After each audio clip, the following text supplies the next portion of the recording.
Olá, tudo bem?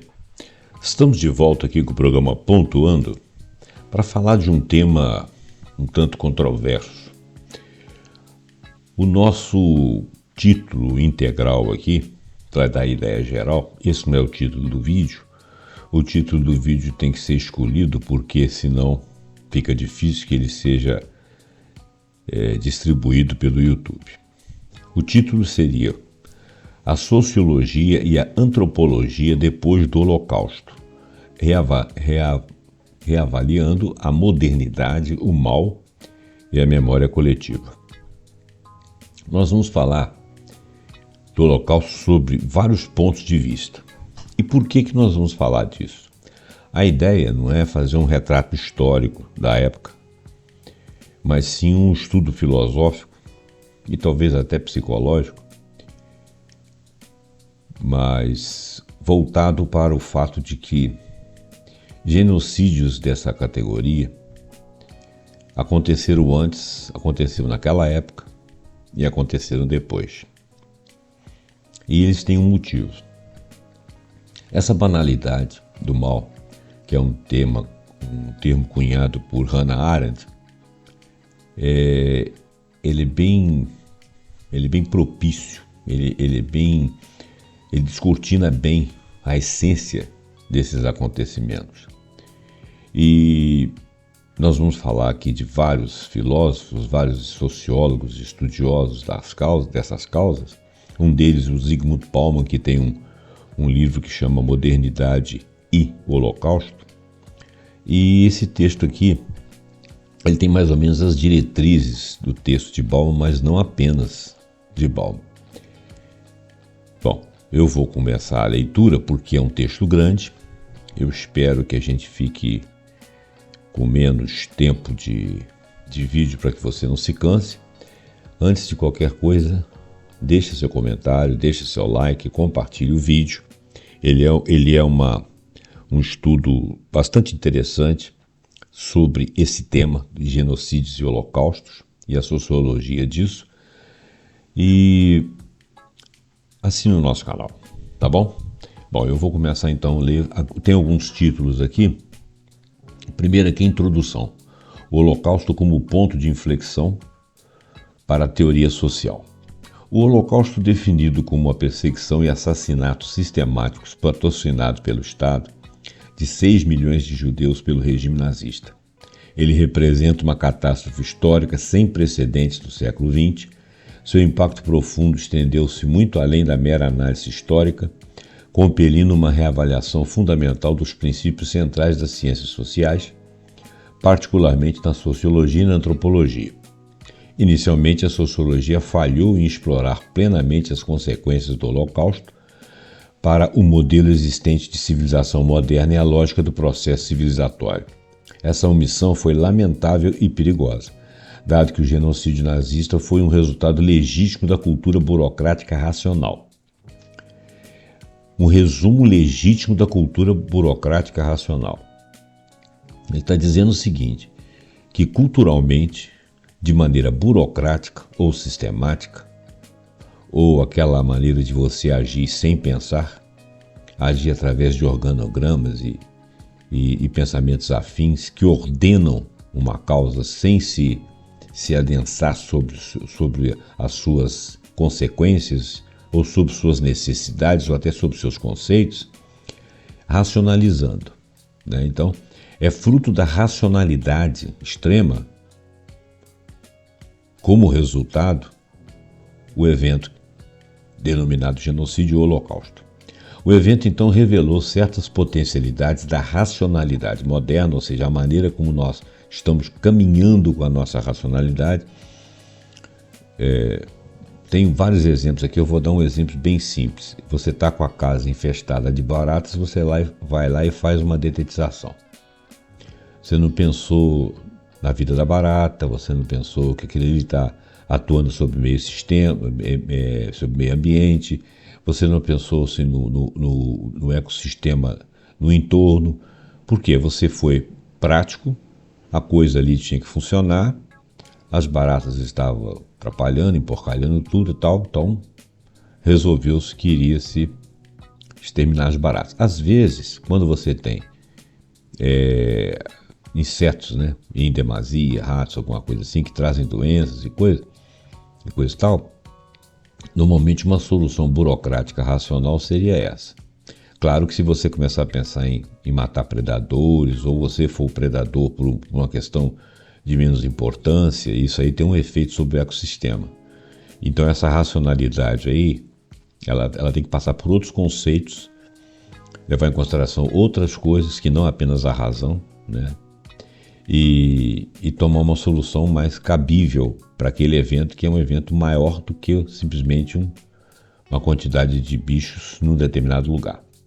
Quando você faz esse tipo de raciocínio com pessoas, a coisa muda muito de sentido, porque a vida humana é muito complexa. Cada pessoa tem uma visão.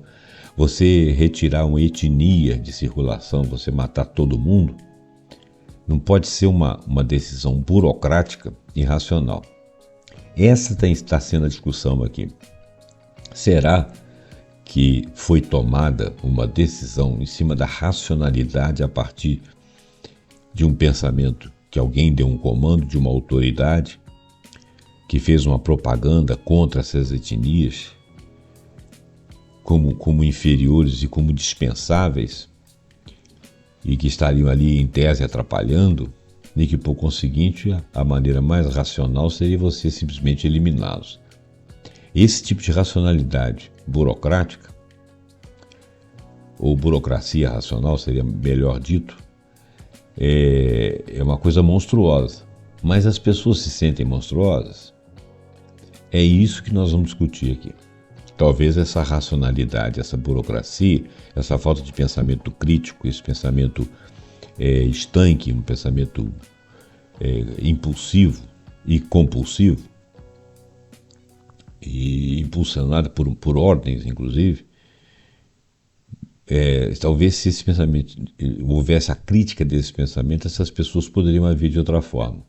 Mas parecia racional agir dessa forma. Vamos ler.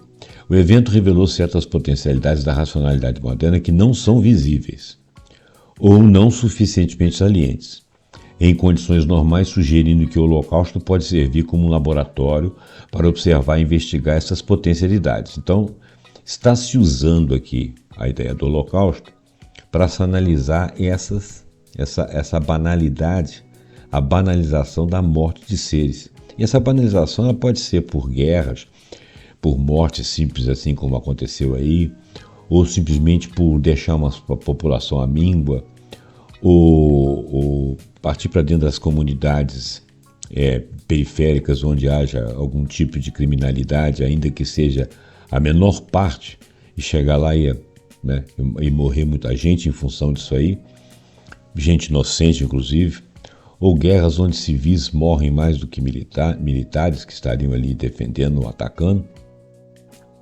Então, é disso aí que o genocídio padece. O genocídio não é só a morte da maneira como foi feita aí.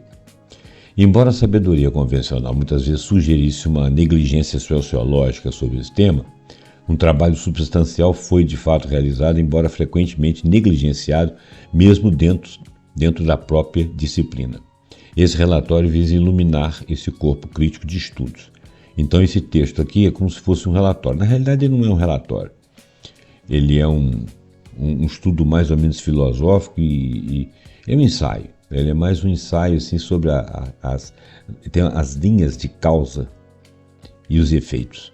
O Holocausto desafiou os próprios alicerces do sociológico, especialmente a crença do projeto iluminista, no progresso linear e na bondade inerente da racionalidade da modernidade.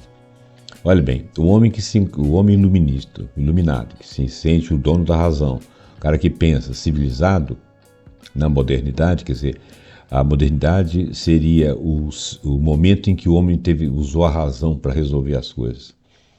Então, a crença do projeto iluminista no progresso linear e na bondade, como se fosse inerente a essa racionalidade e a modernidade, cai por terra. Porque, em última análise, é um processo monstruoso.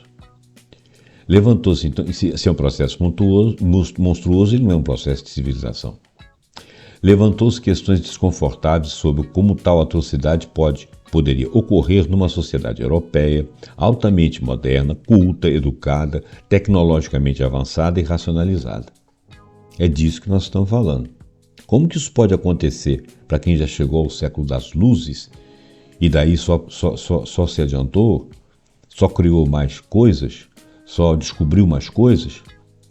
Uma preocupação significativa articulada pelos estudiosos, entre eles o Zygmunt Bauman, é que o Holocausto não mudou a nossa imagem do que é a sociedade e não mudou suficientemente o cânone da prática sociológica.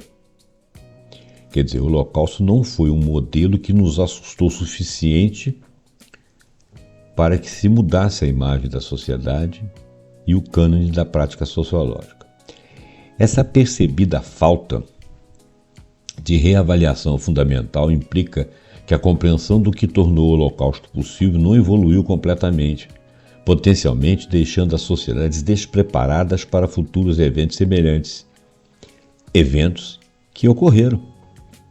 A disciplina da sociologia, em grande parte, emergiu do Iluminismo, século das luzes, operando frequentemente sob pressupostos de progresso social, os efeitos benéficos da nossa racionalidade e o potencial benevolente da organização burocrática. Contudo, a pesquisa indica que o Holocausto não foi uma aberração, mas sim um resultado legítimo da cultura burocrática racional. Vamos repetir isso aqui, olha só. A pesquisa indica que o Holocausto não foi uma aberração. Quer dizer, uma aberração é uma coisa que acontece assim, chamando muita atenção, uma aberração. Mas se você vê a maneira como as coisas vêm andando na modernidade, ele não foi um ponto tão fora da curva. Ele não foi uma descontinuidade histórica. Ele estava dentro de um circuito de acontecimentos onde ele poderia acontecer. Isso é que é preocupante, porque ele está naturalizado, ele está banalizado.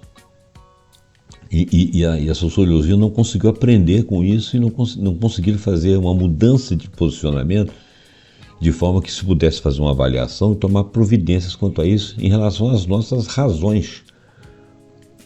Bom, então vamos lá. O Holocausto não foi uma aberração, mas sim um resultado legítimo da cultura burocrática racional e se desenrolou dentro do âmbito das normas legais e com base em fenômenos sociológicos normais. Quer dizer, estava normalizado. Poderia acontecer a qualquer momento. Essa constatação desafia diretamente as suposições reconfortantes de progresso e razão. Onde estava o progresso e a razão se nós somos capazes de cometer uma barbárie dessa? A falha ou omissão inicial da sociologia em explorar plenamente as consequências do Holocausto e em mudar suficientemente seu cânone de prática aponta para uma crise epistemológica mais profunda. Quer dizer, nós precisamos de mais conhecimento. O Holocausto expôs um lado sombrio ou certas potencialidades da racionalidade moderna, que apesar de racionalidade, têm aspectos sombrios, que eram anteriormente invisíveis, mas estavam presentes, ou não eram suficientemente salientes em condições normais. Uma coisa que iria acontecer, mas dentro da normalidade ninguém percebia que aquilo iria acontecer. A relutância em se engajar plenamente com isso sugere uma resistência dentro da disciplina em confrontar a verdade incômoda de que seus próprios conceitos e ferramentas fundamentais como a racionalidade e a burocracia poderão estar implicados em atrocidades em massa. Isso exige uma reavaliação substantiva dos próprios conceitos, indo além de mera aplicação das estruturas existentes. Para uma autorreflexão crítica e transformação das suposições centrais da disciplina sobre a sociedade moderna. Se faz, então, mister. Agora nós vamos falar da banalidade do mal e a modernidade. Perspectivas naturalmente sociológicas. Vamos falar um pouquinho diretamente do Zygmunt Bauman e a modernidade. No preâmbulo aqui, ele é um resumo de algumas coisas que ele disse nesse livro.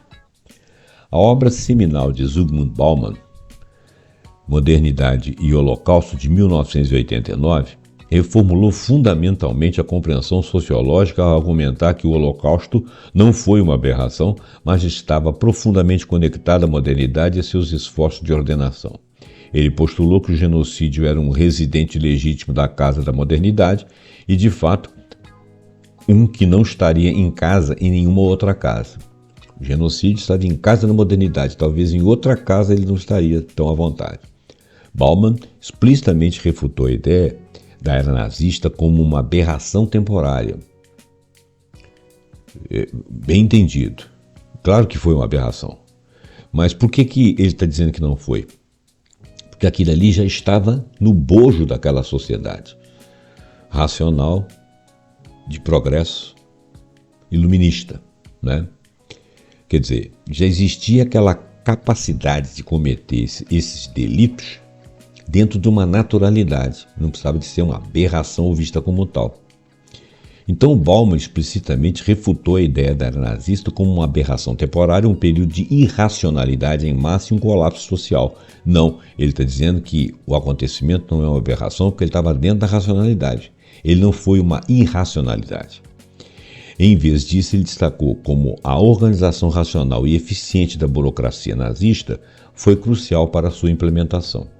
Então, quer dizer, em que momento da história um líder apareceria com uma ideia dessa e seria acatado e aquele seria naturalizado e tornado natural e as pessoas seriam extintas? Em que momento? Em que sociedade? Essa é a pergunta. Bauman identificou 3 condições cruciais fornecidas pela burocracia que tornaram possível superar a aversão moral individual ao assassinato em massa. Superar aquela aversão moral, que seria esperada, individual, ou seja, de cada um, ao assassinato, ou seja, ao genocídio. Primeiro, autorização. A violência foi, entre aspas, autorizada de acordo com, entre aspas, procedimentos burocráticos corretos e canais hierárquicos de comando. Então, se tinha alguém autorizando e os procedimentos foram acatados burocraticamente, de acordo com os canais hierárquicos de comando. Rotinização. A violência foi rotinizada pelas práticas baseadas em regras e pela clara divisão do trabalho inerente à organização burocrática. Quer dizer, isso precisa ser feito. Cada hora você faz uma parte, cada um pega a sua parte na participação. E isso é um modelo burocrático em que ninguém pensa no que está fazendo. Só vai fazer porque teve uma autoridade que mandou. E isso virou rotina. Isso significava que as tarefas eram divididas em etapas menores, muitas vezes moralmente neutras, né? Vamos levar os fulanos para ali. Isso é neutro. Vamos deixá-lo dormindo aqui. Isso é neutro.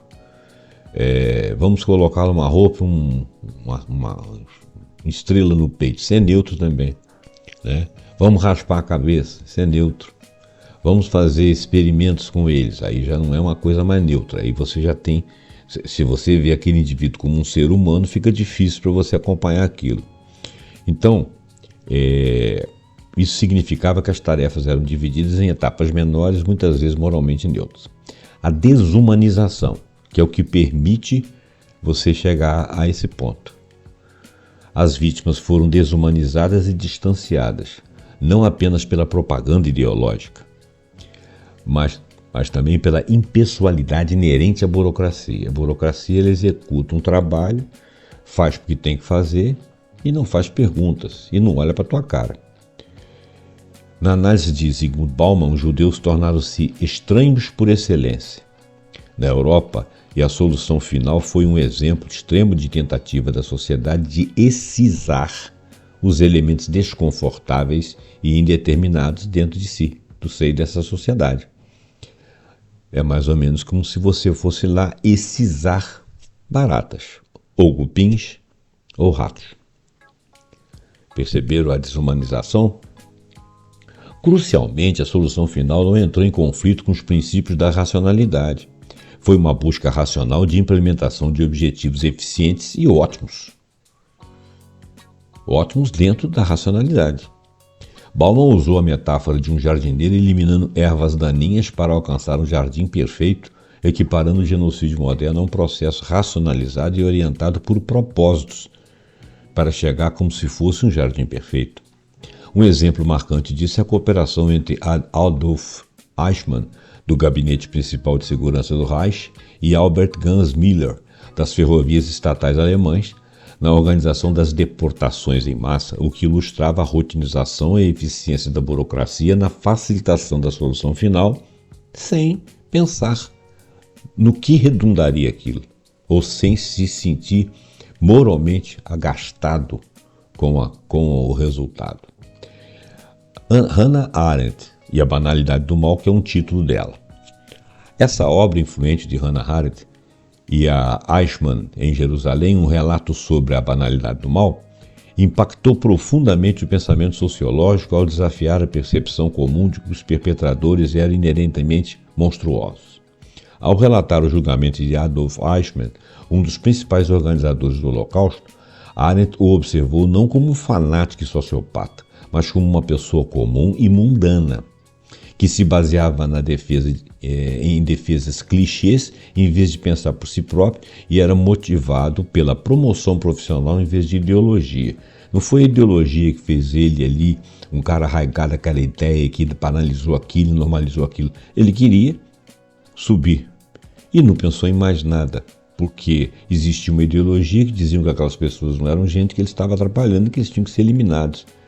E ele quis ser o mais correto possível, o mais obediente possível, de forma a ganhar promoção, como se fosse uma outra tarefa qualquer. Sua principal percepção foi que a irreflexão de Eichmann, ou seja, a ausência do pensamento dele, o capacitou a cometer atos monstruosos, exemplificando o que ela chamou de temível e indizível banalidade do mal. Quando você banaliza uma coisa, é igual esses filmes de TV que fica passando aí, o cara tomando um tiro, perdendo a cabeça, o outro perde a mão, e o camarada cai não sei da onde, o outro quebra o pescoço de um cara.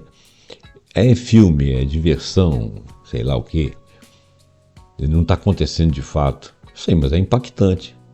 O fato de não impactar ali e você ver aquilo ali cotidianamente pode te dar uma sensação de que você pode fazer isso no meio da rua. Claro que, graças a Deus, a gente não chega a tanto, mas de qualquer maneira banaliza muito. Quando você vê uma guerra do outro lado do mundo, com pessoas que são combatidas, ditas como fora da lei, etc, etc, você não cogita de que aquelas pessoas podem estar se defendendo ou que aquelas pessoas não poderiam ser acuadas e mortas ou tratadas daquela forma. Está do outro lado do mundo, então não te sensibiliza. Então os jornais trazem aquilo para você e aquele ali está banalizado. Depois daquela notícia vem a notícia de um show, vem a história de um gato, vem uma história de uma criança e no meio vem outra coisa banalizada de uma morte ou perseguição ou alguma coisa assim como notícia. Pela notícia e pela emoção associada à notícia. Mas não se pensa em outra coisa. E fica banalizado também, isso é um pouco perigoso. Hannah Arendt argumentou que a escolha moral permanece mesmo sob o totalitarismo e que, embora pudesse acontecer na maioria dos lugares, não aconteceu em todos os lugares, citando a recusa da Dinamarca, por exemplo, em auxiliar a solução final como um exemplo de resistência significativa. Muitas pessoas não topariam. O próprio Eichmann alegou ter seguido o imperativo categórico de Immanuel Kant, uma afirmação que Arendt criticou como uma má interpretação, proposital é óbvio, na qual Hitler substituía o eu moral como legislador. Isso exemplifica como uma forma pervertida de obediência e a falta de pensamento crítico e independente poderiam levar a resultados horríveis, como levaram. Teoria crítica Adorno e Horkheimer. Os filósofos da escola de Frankfurt, Max Horkheimer e Theodor Adorno, em sua obra seminal Dialética do Iluminismo de 1944, argumentaram que o projeto iluminista, em vez de libertar a humanidade, paradoxalmente culminou em um totalitarismo e novas formas de barbárie e dominação social. Porque quando você se sente muito inteligente, muito competente, muito capacitado, você se dá o direito de fazer uma opção de coisa, inclusive humilhar os outros. E essa não é só uma forma de matar, é uma forma de humilhar também. Esta obra é considerada um texto central na teoria crítica. Eles viam o antissemitismo como um fenômeno irracional, profundamente enraizado que decorre do fracasso do projeto iluminista e das contradições inerentes à sociedade burguesa. Os judeus, com seus status historicamente marginalizados, ou marginalizado, status marginalizado, tornaram-se o bode expiatório universal sobre o qual indivíduos e sociedades projetavam seus medos, ansiedades mais profundos. Então, eles eram como se fossem ervas daninhas. É como se você tivesse, ao eliminá-los, se defendendo a sociedade. Essa foi a visão que se colocou ali na forma do antissemitismo. Era um fenômeno irracional, profundamente enraizado. Irracional porque as pessoas temiam sem olhar para a humanidade daquelas pessoas, né? Mas a forma como aquilo foi feito e depois a eliminação foi totalmente dentro da razão. Então, na propaganda, na ideologia, se criou um medo irracional, dizendo que essas pessoas não eram pessoas, vamos dizer assim, que eles eram perigosos. E a partir disso, a razão disso é o seguinte: bom, já que eu tenho meios de eliminá-los, vou eliminá-los porque eles são perigosos. Fica uma lógica assim muito perversa. E eles foram tornados bodes expiatórios pelo motivo lá que a Alemanha queria. No caso, os seus líderes. Para Adorno, Auschwitz foi a expressão máxima do pensamento racional. Eles argumentaram que toda reificação é um esquecimento. A reificação é quando você torna uma coisa objeto. Você tira a essência daquela coisa. Então, toda reificação é um esquecimento. Quer dizer, você esqueceu o quê? A pessoa. Se você objetou a pessoa, ela deixou de ser uma pessoa para ser uma coisa. Onde os avanços tecnológicos e a indústria cultural, que é um termo que eles cunharam na época, reduzem as pessoas a coisas a serem assimiladas ou não, purgadas, levando em última instância à morte administrada, que foi o que aconteceu, de uma maneira burocrática e rotineira, em várias etapas. O conceito de reificação de Adorno, por exemplo, ajuda a explicar como a categorização sistemática, a objetificação e a mercantilização dos judeus, facilitadas por processos burocráticos e propaganda generalizada, os despojaram de sua humanidade, tornando o seu extermínio uma tarefa administrativa racional. Bom, acho que nós já falamos o suficiente sobre isso, acho que esse tema ficou clarificado. Agora nós vamos falar sobre uma pesquisa com relação à obediência à autoridade. Tem um experimento, que é o experimento de Milgram. O experimento de Milgram, ele é mais ou menos o seguinte. Olha só, o Milgram, ele estava observando, conduzido pelo psicólogo que deu o nome ao experimento, chamado Stanley Milgram, de 1961. Ele investigou o grau de obediência à autoridade, mesmo quando as ordens contradizem o senso comum, ou até o bom senso.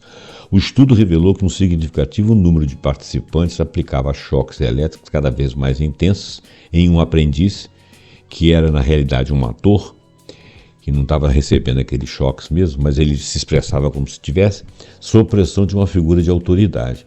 Mesmo quando o aprendiz gritava de dor e manifestava sofrimento, aquela pessoa que estava sob a autoridade de terceiro obedecia à autoridade, porque a autoridade era autoridade. Então era a capacidade de obedecer ordens. Bom, então, conduzidos concomitante ao julgamento de Eichmann, que foi mais ou menos na década de 60, em julho de 1961, os experimentos da psicologia social de Stanley Milgram, que examinava a obediência a figuras de autoridade, vincularam explicitamente seu trabalho ao Holocausto, buscando entender como que milhões de pessoas inocentes foram sistematicamente massacradas sob o comando de outrem. Seus resultados demonstrando que uma porcentagem significativa de participantes administraria o que acredito serem choques elétricos dolorosos sob instrução ou sob autoridade, foram inicialmente usados para sugerir que as pessoas comuns e relutantes poderiam cometer crimes horrendos sob autoridade. Quer dizer, eles estariam compelidos a fazer aquilo sob uma autoridade, mesmo que eles revirassem o estômago, né? No entanto, a pesquisa contemporânea, conhecida como o debate sobre a ligação Milgram-Holocausto, argumenta que esses experimentos falharam em capturar fatores importantes como ideologia, política, burocracia e tecnologia que explicam mais completamente o comportamento do perpetrador. Então, quer dizer, tem mais coisa envolvida. Tá? Primeiro, eles foram dissuadidos pela ideologia e pela expressão da política e depois pela burocracia, que é uma coisa técnica, e depois pela tecnologia, que iriam explicar completamente o comportamento do perpetrador. Primeiro, o camarada aperta um botão aqui e dá o choque lá. Ele não está exatamente olhando para a cara do cara que ele está dando choque, mesmo ele vendo o cara gritar. Segundo, ele recebeu uma ordem. Terceiro, por ideologia aquilo ali estava correto, né? Por questões políticas de administração da sociedade, baseado nessa ideologia, de uma maneira burocrática, dentro de trâmites a serem resolvidos, com a tecnologia adequada, eles iriam matar aquelas pessoas, né? E poderiam cometer crimes horrendos. E essas pessoas comuns e relutantes, você não prova que elas estavam relutantes em fazer aquilo. No entanto, a pesquisa contemporânea, conhecida como o debate sobre ligação umbigo-holocausto, argumenta que esses experimentos falharam em capturar fatores importantes como ideologia, política, burocracia e tecnologia que explicam mais completamente o comportamento do perpetrador. Estou relendo. Críticos afirmam que os experimentos podem reforçar concepções errôneas, ambíguas no debate público de que os perpetradores do Holocausto agiram por medo e seriam fuzilados se recusassem a obedecer a uma ordem para matar um judeu. Evidências históricas sugerem que muitos perpetradores escolheram participar mesmo quando não estavam diretamente coagidos a fazê-lo, ou enfrentando ameaças imediatas. Escolheram ir para lá e fazer, burocraticamente, talvez para ganhar nome com a burocracia, para subir de posto, para mostrar trabalho, como se aquilo fosse um trabalho comum. Então não tinha ninguém ali relutante. Quer dizer, devia ter alguns, né? A interseção e tensão sobre estruturas e agência na explicação do mal. As discussões sociológicas e filosóficas que emergiram do Holocausto revelam uma tensão crucial e contínua. A obra de Bauman enfatiza o papel das estruturas modernas e racionais, particularmente a burocracia, na viabilização do Holocausto, sugerindo que o próprio sistema forneceu as condições para a atrocidade. Em contraste, Hannah Arendt destaca a irreflexão de Eichmann e a falta de julgamento crítico, implicando numa falta de agência individual dentro do contexto sistêmico. Ela ressalta que a escolha moral permaneceu mesmo sob o totalitarismo. Adorno e Horkheimer, por sua vez, oferecem uma camada filosófica mais profunda, argumentando que a própria natureza da razão iluminista, levada ao extremo, pode se inverter ou se converter em um instrumento de dominação e levar à morte administrada por meio de processos como reificação. O debate em torno dos experimentos de Milgram, embora focados na obediência individual, sublinha o perigo de simplificar fenômenos históricos complexos. Quando você diz que eles estavam apenas cumprindo ordens, você está cometendo uma simplificação. Atribuir o Holocausto principalmente à simples obediência corre o risco de escusar questões sistêmicas, que é o tema principal aqui, da gente falar sobre essas questões sistêmicas que ainda estão presentes no mundo de hoje, questões sistêmicas, ideológicas e sociais mais profundas. A riqueza do debate sociológico e filosófico pós-Holocausto demonstra que a questão de como o Holocausto foi possível não pode ser reduzida a uma dicotomia simplista entre forças estruturais avassaladoras e a falha da agência individual, ou seja, a ação do homem individual. Pelo contrário, o consenso acadêmico aponta para uma interação complexa entre ambos. Isso obriga os cientistas sociais a desenvolverem modelos mais matizados de controle social, desvio e ação coletiva que considerem tanto as pressões sistêmicas quanto as escolhas pessoais. Reconhece-se que a conduta moral pode resultar de decisões que são demasiadamente humanas e perfeitamente explicáveis, sem necessidade de pressupor uma maldade pura por parte do agente. Quer dizer, ele é mau por natureza. Não é bem por aí. O Holocausto, portanto, torna-se um estudo de casos crítico para compreender a intrincada relação entre a autonomia humana e os poderosos sistemas sociais. Se o camarada não tem um mal puro dentro dele, como que ele é capaz de cometer um ato desse?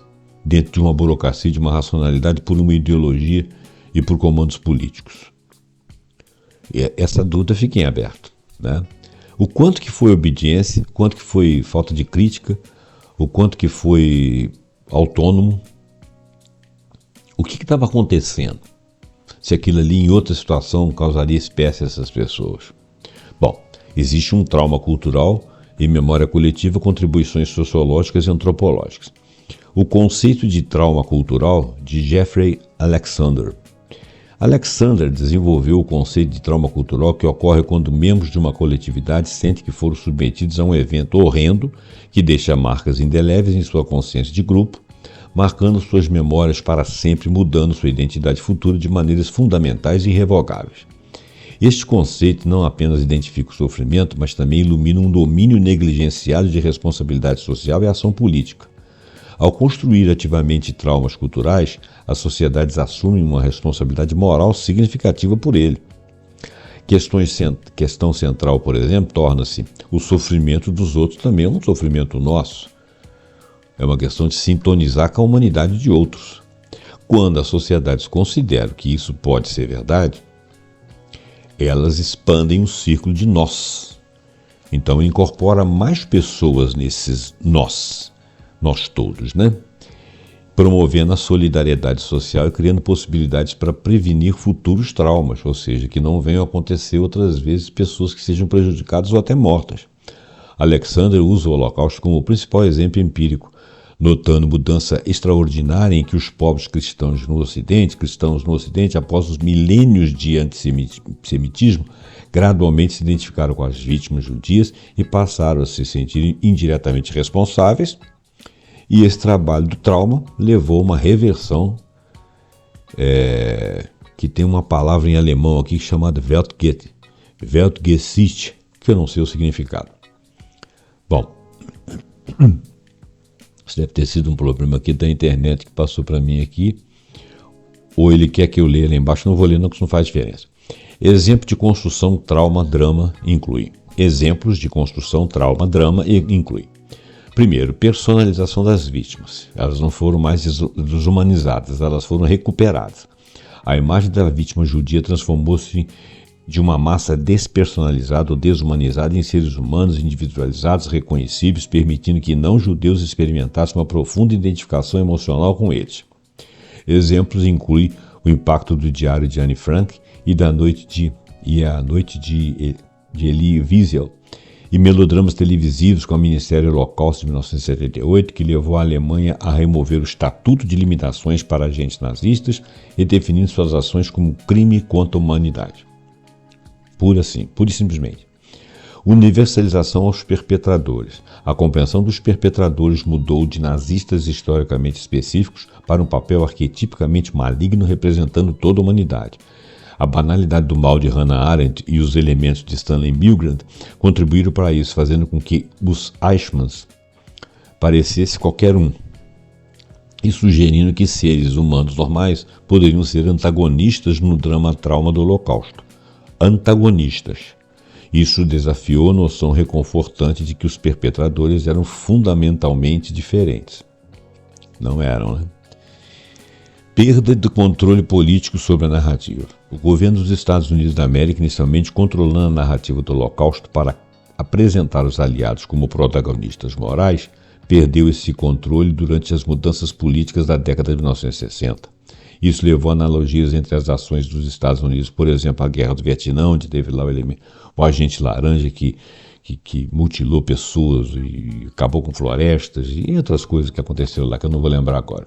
E atrocidades, fez uma comparação com a atrocidade nazista, forçando um confronto mais amplo com a cumplicidade. Foram cúmplices, né? A princípio. O Holocausto, como um drama-trauma, tornou-se o símbolo universal do mal, enfatizando que sua mensagem poderia ser entendida como o mal está dentro de todos nós e em toda a sociedade.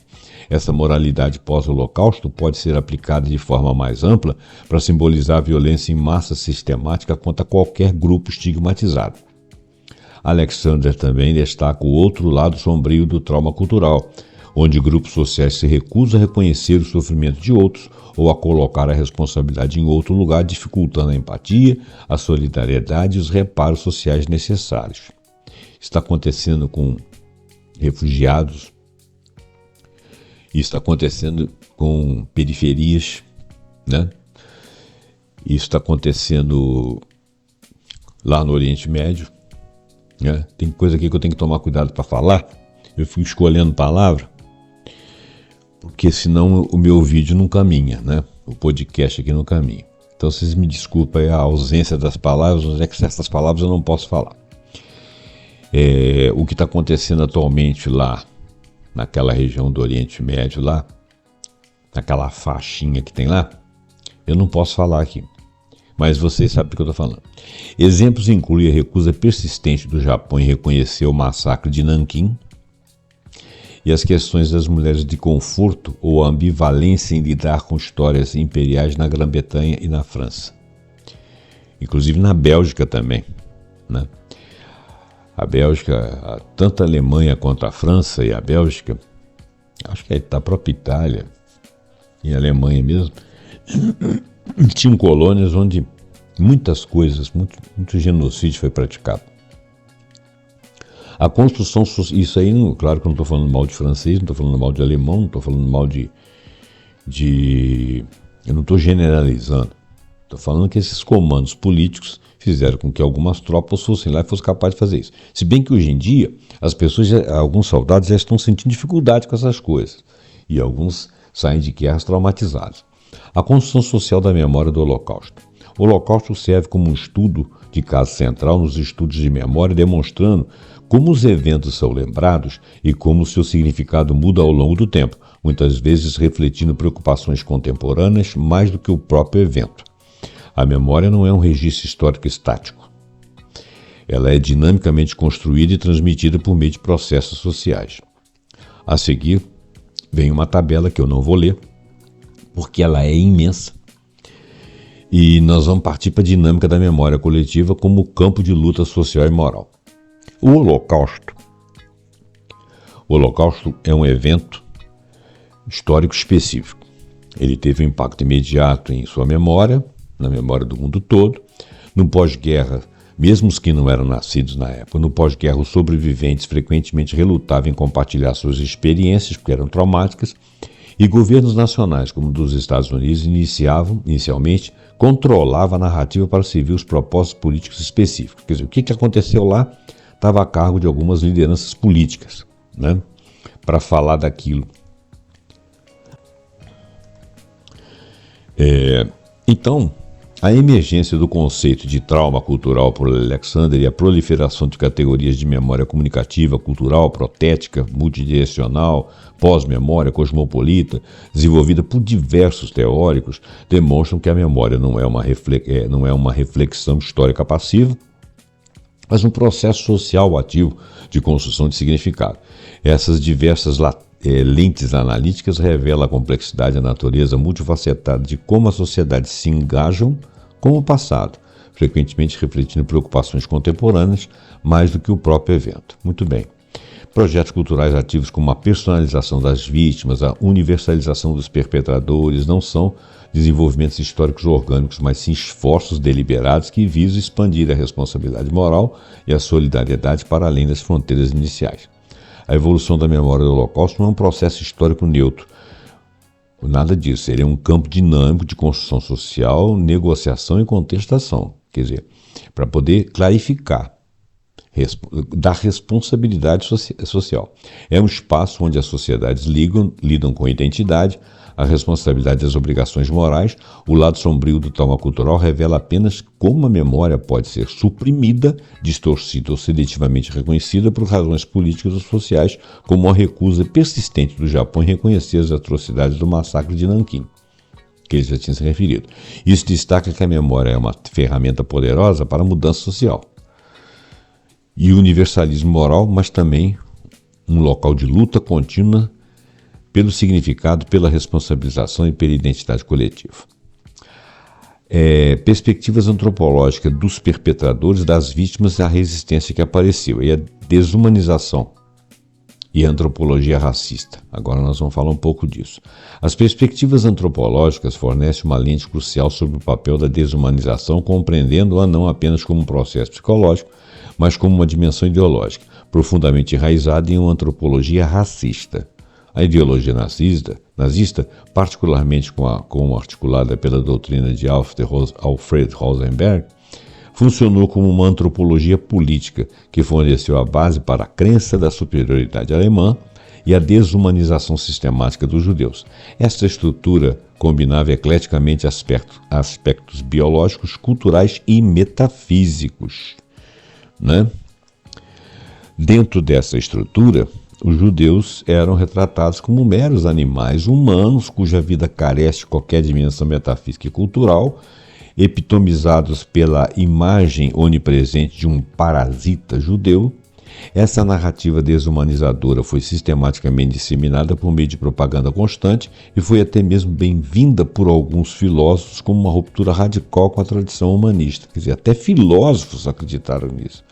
O fluxo implacável de propaganda antissemita que identificava os judeus como formas de vida animal e parasitas criou um contexto cultural que não apenas legitimou sua perseguição, mas tornou seu assassinato em massa concebível e aceitável para um segmento da população.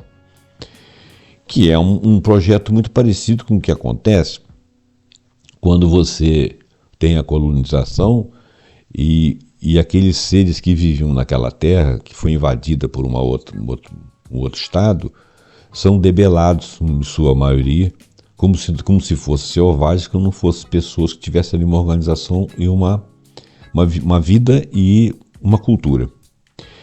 Responsabilidade individual e coletiva. O Holocausto impulsionou uma extensa investigação sociológica e antropológica sobre a complexa natureza da responsabilidade, indo além das noções simplistas de que foi obra exclusiva dos loucos ou foi uma aberração. O debate histórico entre o funcionalismo, argumentando que os planos de extermínio evoluíram em etapas devido a iniciativas burocráticas, o intencionalismo, postulando o extermínio pré-planejado de Hitler, destaca a complexidade da atribuição de responsabilidade máxima. A responsabilidade se estendeu para além de Hitler e da liderança central nazista, incluindo o SS Wehrmacht, cidadãos alemães comuns e vários colaboradores em toda a Europa. As motivações para a participação eram multifacetadas, abrangendo ideologia, antissemitismo enraizado, medo, oportunismo e pressões para a conformidade. O conceito de espectadores foi criticamente desagregado, revelando um amplo espectro de comportamentos, em vez de um grupo homogêneo de pessoas indiferentes ou apáticas. Muitos funcionários públicos, escriturários, funcionários de ferrovias e transportes e até adolescentes tornaram-se participantes ativos ou semi-ativos nas políticas raciais e antissemitas nazistas. Estudos sociológicos indicam que o saque econômico de bens judeus, por exemplo, empresas, casas e pertences, espalhou a cumplicidade por amplos segmentos da sociedade, à medida que os alemães comuns se beneficiavam dessas aquisições. Olha que coisa horrível. David Jones, em sua obra Moral Responsibility in the Holocaust, Responsabilidade Moral no Holocausto, argumenta que os perpetradores não podem evocar seu ambiente cultural e educação como desculpa para ações imorais, enfatizando um bem último e absoluto que transcende o relativismo moral e fornece bases para se opor ao assassinato. Quer dizer, se você teve educação humanista, você se oporia a esse assassinato. O conceito de culpa coletiva é explorado onde uma sociedade se sente responsável por prejudicar um grupo, frequentemente conectando-se a eventos trágicos como genocídios. No entanto, a pesquisa observava que, para algumas atrocidades históricas, a culpa que nosso povo sentiu não ocorreu até séculos depois. Algumas coisas que já tinham perpetrado. Estudos de sobreviventes e formas de resistência. Estudos antropológicos e sociológicos de sobreviventes do Holocausto fornecem percepções cruciais sobre a resiliência humana, a formação da identidade e as consequências a longo prazo do trauma. Após a libertação, muitos sobreviventes se encontraram em campos deslocados, frequentemente temendo retornar às suas antigas casas devido ao antissemitismo persistente e à violência pós-guerra. Apesar das condições horríveis, os prisioneiros judeus nos campos demonstraram engenhosidade e heroísmo, esforçando para manter sua humanidade e identidade judaica por vários meios. Então eles começaram uma resistência cultural e espiritual. Frequentemente o único meio possível de se opor à tirania nazista, esses atos minavam o poder nazista e inspiravam esperança no judaísmo. Exemplos incluem noites literárias secretas, concertos, criação de escolas, impressão e distribuição de jornais clandestinos, manutenção de práticas religiosas, por exemplo, a confecção de um shofar para Rosh Hashanah em um campo de trabalho. Apesar do perigo extremo, esses esforços permitiram aos judeus criar um mundo pessoal, embora tênue, e preservar o significado interno. Mas eles estavam sendo extintos, né? Eles tiveram então uma resistência ativa armada, ocorreu de várias formas, desde a luta armada até a ocultação e fuga. Exemplos notáveis incluem o levante do gueto de Varsóvia e os levantes iniciados por unidades Sonderkommando em campos de extermínio como Sobibor, Treblinka, Auschwitz e Birkenau, apesar das imensas dificuldades, falta de armas e riscos. As narrativas dos sobreviventes da primeira geração do Holocausto estão bem documentadas e tornaram-se parte do patrimônio mundial. Um campo de estudo internacional crescente se concentra na sobrevivência de segunda e terceira gerações, particularmente aqueles cujos pais ou avós optaram por esconder e reprimir suas identidades judaicas por medo. Essa pesquisa destaca a transmissão intergeracional do trauma e do contínuo trabalho pós-memória entre esses descendentes que também podem tender a esconder sua identidade judaica por medo de serem alvo de ódio. Entendam uma coisa aqui. Nesse momento, quem estava sendo exposto a esse extermínio eram os judeus. Hoje nós estamos vendo outros povos sendo exterminados. Então, aqui tem um significado de uma identidade escolhida como bode expiatório para ser eliminada. Isso aqui nós podemos raciocinar com várias outras sociedades. Ano passado, por exemplo, eles conseguiram que armênios deixassem lá, acho que o Azerbaijão, milhares de pessoas tiveram de deixar carro, casa, computador, geladeira, tudo para trás, foram expulsos, deslocados de sua terra. Isso não é exatamente um genocídio, mas é você jogar o sujeito no limbo, né? Retirá-lo de todos os seus direitos e pertences e fizer eles voltarem para a Armênia. Tem alguma coisa parecida acontecendo com isso aí no mundo, não tem? Isso é uma forma de você matar a identidade do indivíduo. Isso não se chamaria, obviamente, genocídio, mas de certa forma você está acabando com a identidade dele. A complexidade da ação humana em contexto de violência extrema. Interpretações iniciais, tanto populares quanto acadêmicas, do Holocausto frequentemente se baseiam em categorias simplificadas, perpetradas como monstros inerentemente maus, vítimas como receptores passivos de violência e espectadores como uniformemente indiferentes. Não é nada disso, né? Não são monstros, as vítimas não foram receptores passivos, né? O resto do mundo não foi uniformemente indiferente. O resto do mundo não sabia. No entanto, a pesquisa sociológica e antropológica oferece uma imagem muito mais complexa. A desumanização é revelada não apenas como ódio individual, mas como um projeto sistêmico e ideologicamente impulsionado. E isso está acontecendo atualmente, inclusive aqui no Brasil. Os perpetradores, eu digo não a ponto de você descaracterizar uma raça ou uma classe, mas uma ideologia. Pessoas que têm ideologia diferente, eles sequer conseguem conversar com você. Isso é muito perigoso. Os perpetradores eram frequentemente pessoas comuns, operando dentro das estruturas burocráticas racionalizadas, desafiando a teoria do louco. Quer dizer, não tinha louco por ali.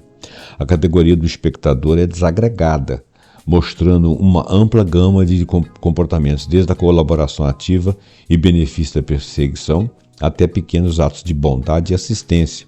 Ia lá, quebrava o galho dos caras. Isso demonstra que escolhas morais e várias formas de agência estavam presentes mesmo sob coação.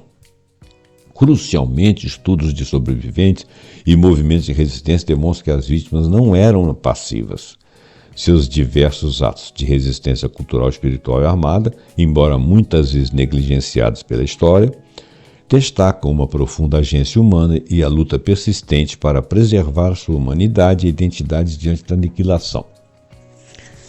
O Holocausto força os cientistas sociais a abandonar modelos simplistas e dicotômicos de comportamento humano em condições extremas.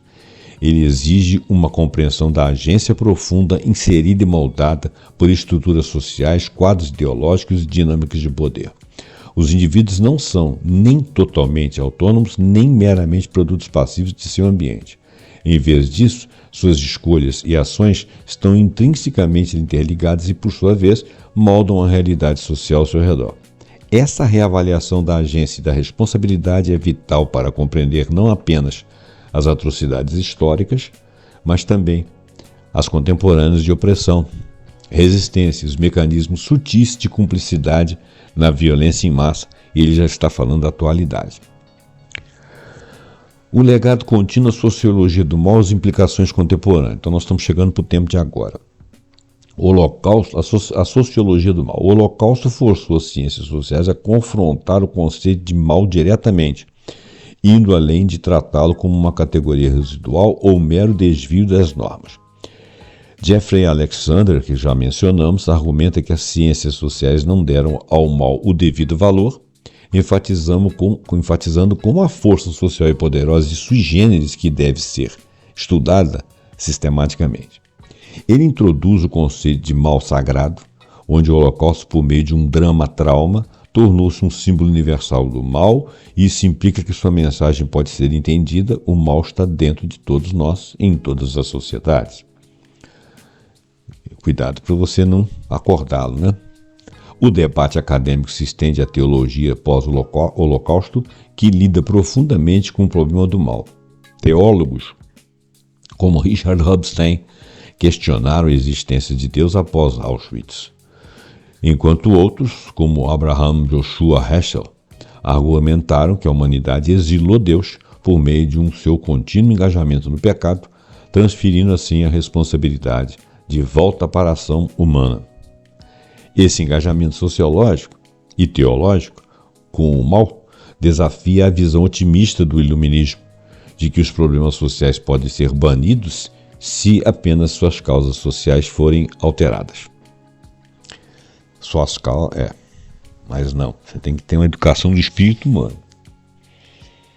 Implicações para a teoria social contemporânea. O Holocausto continua a servir como um laboratório para observar potencialidades da racionalidade moderna, não visíveis em condições normais, particularmente a produção social da indiferença moral, e um símbolo universalizado do sofrimento humano e do mal moral.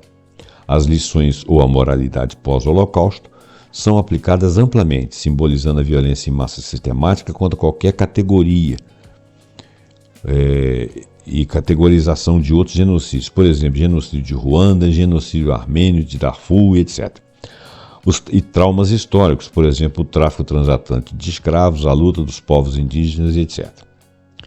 Estudiosos como Dick Moses, por exemplo, criticam a hierarquia implícita do direito penal internacional que coloca o genocídio como crime dos crimes, argumentando que isso pode nos cegar para outras formas de morte civil causadas pelo homem. Isso reflete o debate acadêmico contínuo sobre a universalização e a especificidade das lições do Holocausto. A mudança para a memória cosmopolita, conforme articulado por Levi e Snyder, sugere que as memórias transnacionais e compartilhadas do Holocausto podem se tornar uma fundação cultural para a política global de direitos humanos. E eu acho que isso hoje em dia está muito visível, né? Que deveria ser assim. O estudo do Holocausto continua a informar as preocupações contemporâneas sobre o aumento do autoritarismo. E isso está acontecendo. A persistência do racismo, e isso infelizmente está acontecendo. O antissemitismo parece que foi recriado a partir de muitas coisas que estão acontecendo agora, mas não chega a ser um antissemitismo você combater ideias, né, semitas, atuais, né? Não vamos entrar nesse detalhe, mas ainda existe um pouco de antissemitismo, mas eles próprios patrocinaram outros antes, de outras etnias. E o potencial da violência em massa nas sociedades modernas, principalmente contra as periferias, contra os refugiados, por exemplo, só para citar esses dois exemplos. Então o Holocausto é um paradigma contínuo e espelho crítico da modernidade. O Holocausto transcendeu a condição de ser apenas uma tragédia histórica específica para se tornar um profundo catalisador para a reavaliação teórica em todas as ciências sociais. E o Bauman, a Arendt, o Adorno e Horkheimer vincularam-no fundamentalmente às características inerentes dessa modernidade, racionalidade, burocracia e reificação, posicionando-o não como uma anomalia, mas como um resultado potencial de sistemas modernos. Para quem achava que era tudo maravilha, o resultado foi esse aí. O drama-trauma do Holocausto foi ativamente construído em um símbolo universal do mal, aplicável a outras atrocidades em massa e às lutas mais amplas pelos direitos humanos. Esse processo de universalização é em si um fenômeno sociológico fundamental.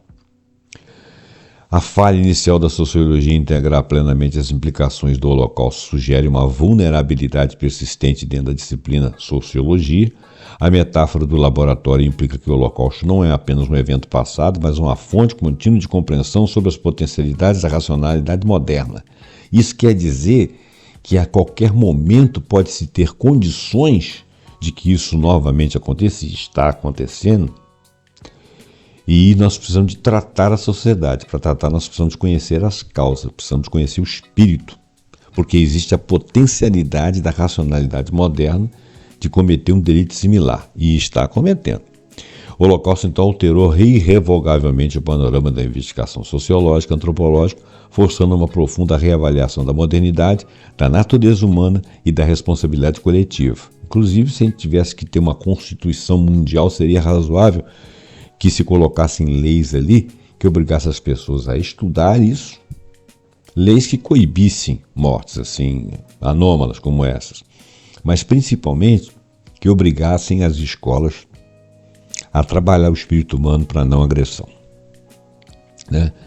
Então, o conceito de banalidade do mal de Arendt destacou a capacidade de não reflexão na perpetuação de atrocidades.